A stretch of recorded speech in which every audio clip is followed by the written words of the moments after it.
నా ప్రార్థన అంగీకరించట్లేదు దేవుడు, నా ప్రార్థన అంగీకరించటం లేదు దేవుడు అంటున్న వాళ్ళు ఉన్నారా?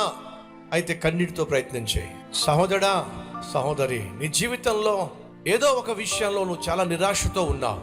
అన్ని ప్రయత్నాలు చేశావు కానీ సఫలీకృతం కాలేదు. చచ్చిపోతేనే బెటర్ అనిపిస్తుంది, ఆత్మహత్య బెటర్ అనిపిస్తుంది, సూసైడ్ చేసుకోవాలని ఆలోచనలు వస్తున్నాయి. ఎందుకంటే నువ్వు బహుగా విఫలమైపోయావు. నీ ఆశలు నిరాశగాను అడియాశలుగాను మిగిలిపోయినాయి. ఏం చేయాలో నీకు అర్థం కావటం లేదు. ఈరోజు నీకున్నటువంటి ఒకే ఒక మార్గం ఏమిటంటే చచ్చిపోవడం. అది నీకున్న మార్గం.